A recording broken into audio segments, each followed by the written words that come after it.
welcome back to my channel. You see the glasses on my face, you know it's a wrap up.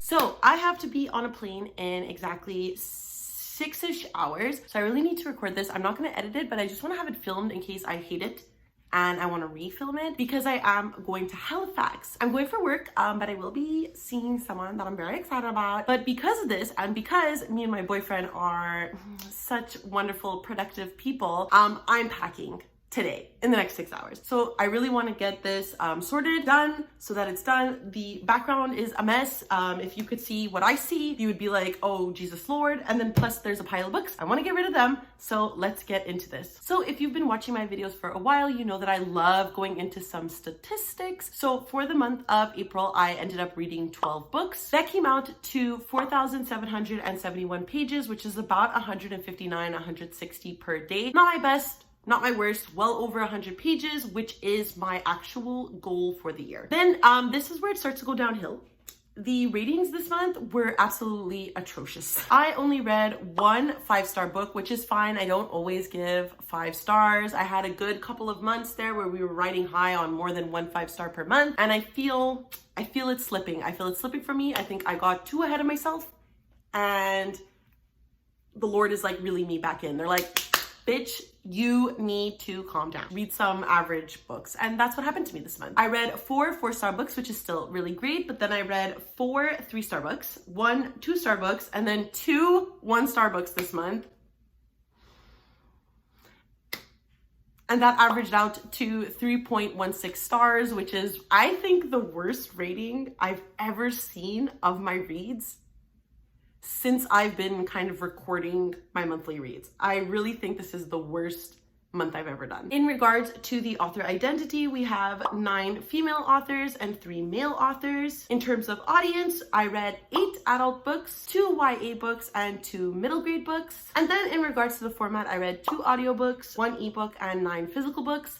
This is a bit skewed because some of them I read like through audio and through physical, but whatever, for the purpose of the stats, I marked those down as physical, I believe. So let's get into the 5 books I'm not going to talk about in this wrap up. The first of which are these 3 thriller books, or not thriller books. I don't know what you would consider them. I read these for a vlog where I picked up 3 books that I didn't know at Indigo, and you could see how successful that vlog was. One of these is the 1-star of the month. But I had a really fun time regardless, filming that video and stepping into a genre that I really don't know anything about. So if you would like to watch that, it's linked up above. Then, like with every month, I do read 1 Percy Jackson book with my friend Haunani for the Percy Jackson Salon that we are hosting. You can find reading sprints where we kind of talk about our feelings and vlogs where we talk about our feelings on these books, so I'm not going to get into it here. But I did give this, I think, a 3 stars. Definitely a weaker Percy Jackson novel for me.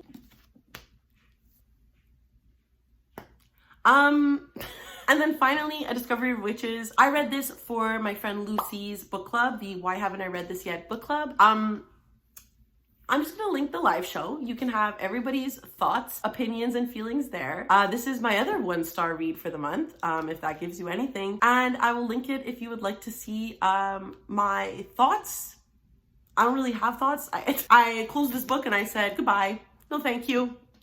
So now let's get into the other books I read this month, starting with Small Spaces by Katherine Arden. This book follows a girl named Ollie who kind of feels a little left out in school. She kind of keeps to herself, doesn't really talk to anyone. But one day on a school trip to a farm, Ollie starts encountering a lot of people on the farm who are warning her of like these mysterious things. And when they are on the bus, a fog starts to form on the road and Ollie kind of decides to leave the bus. And her 2 friends, Coco and Brian, kind of set off on this journey in order to save the town and their friends. For this being a middle grade, I was absolutely spooked. Much like with Arden's adult novels, and if you don't know, she is also the writer of the Bear and the Nightingale series, but much like with those books, I find Arden does a really good job with atmosphere and creating this sense of atmosphere. In everything that I have read from her, including this book, I have never not once felt like I wasn't within the pages of this book. Like, I literally found myself staring out my window in fear of scarecrows and, like, honestly, new fear unlocked. I didn't know I was scared of scarecrows, and confirmed. They're basically creepier clowns. and I already had a fear of clowns. I didn't need this, but Katherine Arden gave it to me. However, separate from the overall spookiness and creepiness of the novel, I think Arden had a really good message woven into the book. The novel did a great job at showing readers that they can be scared and sad, but still be brave, still be able to conquer whatever they're facing. The characters in the novel did not shy away from expressing when they're sad, when they're scared, and still worked together to overcome their fears and help one another. And not only did our characters deal with bravery in a very physical sense with the scarecrows, the main character Ollie kind of discovers moving on from her own grief and being brave and helping others even when she is at her most sad. I really enjoyed this and I ended up giving it 4 stars. I would highly recommend it to a middle grade audience or even an older audience. I'm like literally almost 30 and this scared me. After that, I read an arc for I Am the Ghost Inside Your House by Maria Ramosko Moore. This is basically the story of a mother and daughter who are invisible to the rest of the world. And in addition to that, everything that they touch also becomes invisible as well. And that's kind of how the author gets away with like them not running around being naked in other people's houses. Because her and her mother are not seen by others, they need to find a new means of survival, and they basically like live inside people's homes and travel the country and move cities and whatnot. The last time Pi and her mother were in Pittsburgh, she fell in love with a girl, and now that they are able to move back, Pi desperately wants to go. So overall, I did end up really enjoying this book. The concept of the novel was really interesting. I really enjoyed the aspect that the characters are invisible, but I was expecting the novel to have more of a horror feel to it, and I think that the reason for that is because of the way it is marketed and pitched. It sounds much scarier in the blurb than it is in the book. However, saying that, I ended up really enjoying the more melancholy, fantasy-esque tone that the book had instead. But I do want to like say and advise not to go into this book thinking it's creepy, because it really isn't. I really enjoyed the way Pi grew in the novel as a character. She learned to be brave and finding this sense of purpose despite being invisible. And I think those themes of feeling invisible and feeling like you don't belong are very prevalent and realistic within the book despite the surrealist tone of the novel. And speaking of like semi-realistic things, I think the way that Pi develops relationships and friendships within the novel is really realistic for the fact that she is invisible. I think it really worked out, and I think Ramosko Moore made it make sense to me. The first third of the novel, I would say, is a bit more difficult to get through, but once Pi starts to get a handle on her own, I think that the plot really grips you from there. I wish there was a better explanation in the novel as to why Pi is invisible, and I won't get into it, but I feel like the reasoning for why her mother disappears or becomes invisible made much more sense, or at least was more logical to me than Pi's reasoning. The book also has a really cute female-female romance. I ended up giving this 3.5 stars, and I would still really recommend it if you're looking for a tender yet eerie book about finding oneself. After that, I finally picked up Recursion by Blake Crouch. This book has been on my TBR, like I feel like since 2019. Blake Crouch always has really interesting premises to me, and this one is no different. It follows a police officer named Barry Sutton who is dealing with a bunch of cases that are dealing with this false memory syndrome, where the people are dealing with the fact that they remember things and they have memories with certain people, yet those memories are false and it's driving the people mad. In a similar timeline, we are following a neuroscientist named Helena Smith, who has dedicated her life to creating this chair that will help preserve people's like most special memories. Barry and Helena use their expertise in order to work together to kind of like deal with or solve the false memory syndrome. This is definitely not my favorite Blake Crouch book, but did tears fall from my eyes on the very last page and as I was writing the review? Absolutely yes. Helena herself is probably one of my favorite characters this year. She was resilient and smart, and I related to her character arc completely. I completely understood all of her actions. The novel begins with Helena wanting to help her mother as she deals with Alzheimer's, and that's something that's really personal to me, something that I've gone through. So I completely understood her motives and felt for her and wanted her to succeed. And then watching something she created be used for harm added a really emotional element to the novel that I don't think would have been as effective if I didn't have a personal touch or understanding to Helena's motivations. I also really enjoyed Barry's character. He was just like a golden retriever who was following Helena and loving Helena, and he always wanted to do the right thing, and like part of that is what made me sob at the end of the book. And I really enjoyed the adventures, question mark. I don't know exactly how to describe what they go through without spoiling the book, but the adventures that they go through was really captivating and interesting. The middle portion of the novel is a slog to get through, and I've noticed that a lot of people put that in their reviews as well. However, I do think it was done on purpose. We're meant to feel the repetitive nature of the book, or at least the repetitive nature of the point that Blake Crouch is trying to make us understand, but it's definitely the weaker portion of the novel. I completely get it.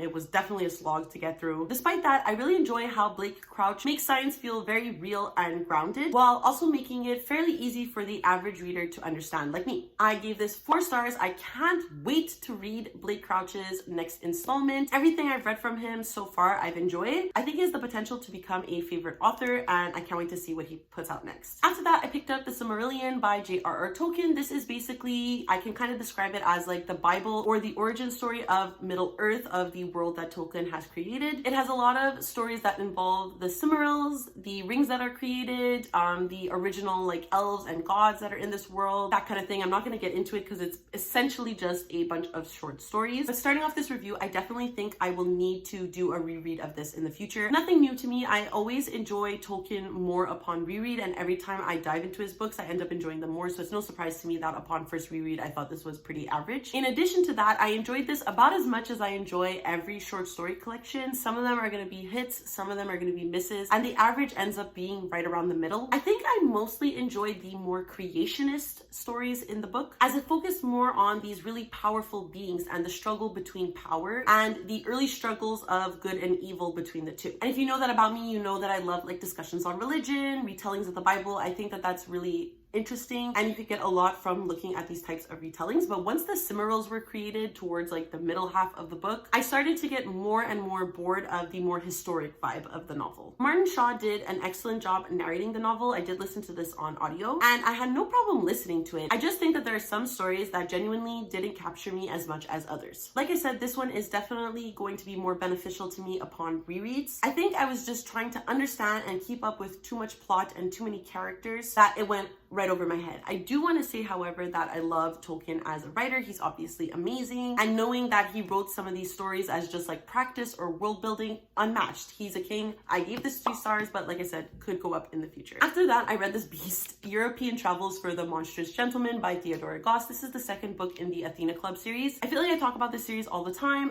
Essentially, it just follows a group of daughters that are born of these literary figures like Dr. Jekyll, Mr. Hyde, blah, blah, blah. We meet Catherine Moreau, Justine Frankenstein, all of that. And Mary Jekyll, the daughter of Dr. Jekyll, teams up with these girls along with Sherlock and Watson in order to solve the mystery of her father and their fathers and what's going on in this like cult-like society that they are all a part of. And once again, Miss Theodora Goss had me smiling from ear to ear. Like the first book, I absolutely loved how Theodora Goss dives into these feminist themes and twists on classic literary fiction. Her admiration of the classic genre is completely prevalent within the novels, and it really makes me feel nostalgic for classics. It's nostalgic for that genre. Like I kind of want to dive into classics every time I read the series, and it made me so happy to read a monstrous like fantasy, classic fantasy taking place in Victorian England. And mostly that is due to the fact that it has modern language, so there's none of that classical jargon that puts me to sleep. I really enjoyed the mystery in this one, but my critique comes from the sheer length of the novel. I think this is pretty much the consensus with a lot of readers of this series, that the book could have definitely been split into 2 parts. I feel like part 1 ended on a really good spot that the novel could have been split into, and it could have been 2 separate books. And I don't really think it would have hindered my enjoyment for the parts. I really think it would have been a solid ending. But the ending of part 2,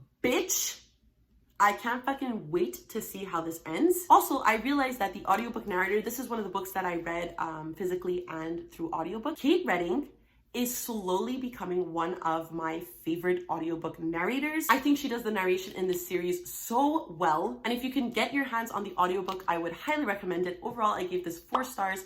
Continue to love this series. Can't wait to finish it off this month. Then through all these like really thick books, I decided to pick up a graphic novel, and I chose Extraordinary by V.E. Schwab. This is basically a short story from the world of Vicious. So in Vicious, we follow 2 main characters, Eli and Victor, and they were friends in university and conducted an experiment together where they became these EOs, extraordinary individuals. So through death and coming back, you're able to develop these powers. However, what ends up happening is that Eli and Victor start to realize that they're not the only ones who have gone through this experience, and the story takes off from there. This book specifically follows a girl named Charlotte Tills who dies and comes back to life, and with coming back, she develops this power to see how everyone will die, including herself, and in the mirror every day she sees Eli. I really enjoyed this. Unlike Schwab's previous dives into graphic novels, she did the prequels to the Darker Shade of Magic series in graphic novel format, and I found this one to be far superior in both the artwork but the actual plot of the novel. I really enjoyed the addition of this new character of Charlotte and how she relates to the overall series and the villain's world. I really enjoyed her power. I thought it was super interesting, and I really like how it was utilized in the novel, especially in the end with her work as a hero. As many other reviewers have mentioned, I think going into Eli and Victor's backstory again felt extremely repetitive, and considering that this is supposed to go in between the two novels, I think you already have the backstory of Victor and Eli to therefore enjoy this book. And while I did enjoy the overall artwork and tone of the novel, it felt very in line with usual superhero art, so where the men are extremely like buff and like triangular at the top, and the women are very skinny but have like big boobs. I don't feel like that artwork really fit with the personalities of the characters, especially Victor and Eli. Like, I feel like they're skinny college kids.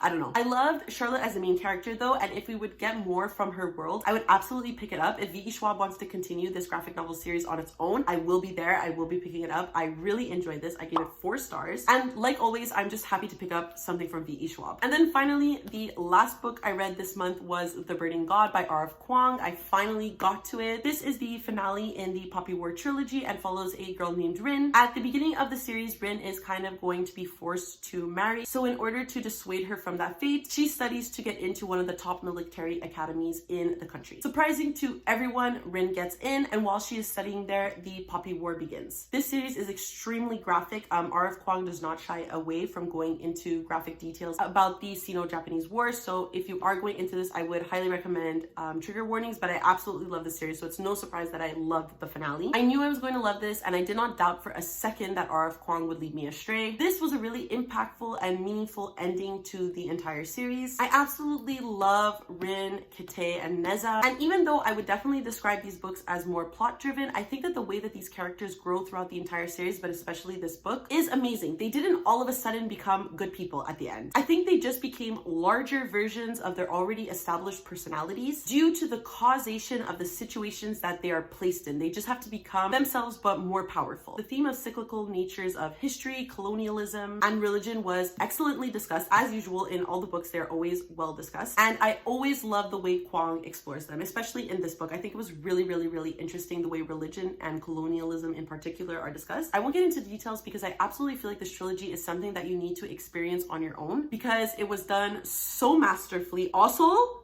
no one talked to me about the way this ending mirrors the ending of the trifecta, and if you read the books and you know what I'm saying, I can't even deal. I will never heal. I gave this 5 stars. Absolutely love this. R.F. Kuang has made it to my favorite series shelf. I absolutely love this. Highly recommend. If you have not read the Poppy War series yet, please, I urge you to do so. And that's it. Those are all of the books I read in the month of April. It definitely started picking up there at the end of the month, and my May hasn't been going too bad, so I'm really hoping that the train is picking up again. We're gonna get some good books. If you're read any of these books, please let me know down below in the comments what you thought about them. Did you like them? Did you hate them? Do you feel the same as me? Do you disagree with me? Please let me know. And if you would like to follow me on any of my other social medias, I do leave a link down below to my Twitter, Goodreads, and Instagram if you would like to follow me there. And then, because it is the end of the video, please do not forget to like, subscribe, and ring the notification bell if you haven't already. It does wonders for my channel and it makes me feel really good. So that's it. I don't know how else to end this. I hope you have a great day. I hope I catch my plane, and I will see you next time. Bye.